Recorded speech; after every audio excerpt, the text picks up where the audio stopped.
We had Andy Lee versus John Jackson for the WBO middleweight title of the world. And a little bit of context coming into this knockout. We had Jackson winning the fight. Jackson was up big. He already dropped Andy Lee in the first round with a clean right hand. So through 4 rounds, we had Jackson's speed, his sharp combinations, giving Lee a bunch of problems, and it was a completely one-sided fight. Lee was down on the cards, and it was clear that he was just being outpunched. He wasn't quick enough, and Jackson was landing the faster combinations to that point. And this guy's very, very aggressive with early round knockouts.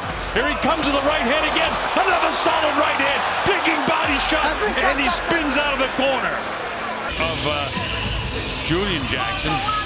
Now his son works the corner with John. There's the right hand. He had everything going, Larry, when he smacked him on the left side of the jaw. All right, seconds out, let's go. Quick.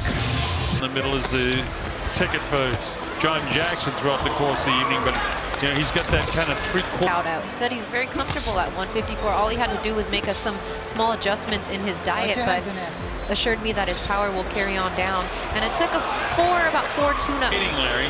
Yeah. As we say that, he lands a couple of solid right hands. Digs downstairs again, does Jackson. Back up with a solid right hand.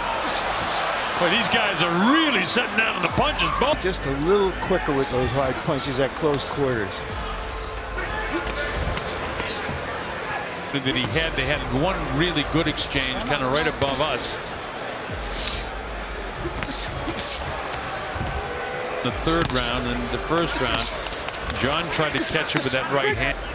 A lot of his positioning in ring, and when I see a guy with now he's shortened up just a little bit, and it bends way over, he'll throw shots to the body with either hand. So we're in round 5, and both guys are trying to be the aggressor in this fight, and clearly that's not working for Andy Lee. Andy Lee is smart enough to realize this. He's got to change something up. His ring IQ is on point because he goes from being an aggressive fighter to being a counterpuncher. So he gets more defensive in round 5. He's jabbing more consistently. He's taking half step back instead of a full step, and he's drawing Jackson forward.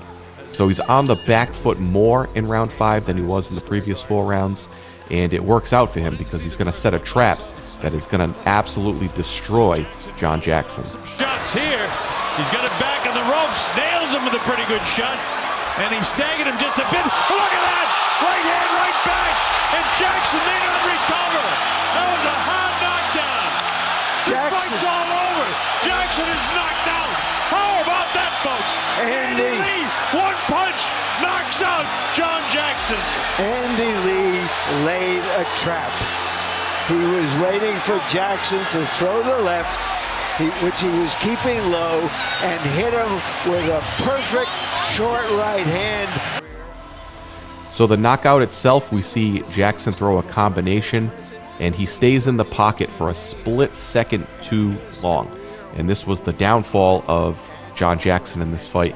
Jackson dips to his left after he throws his hand, is a little low, and we see his weight coming forward, and his chin is centered and exposed for Andy Lee for a half second too long.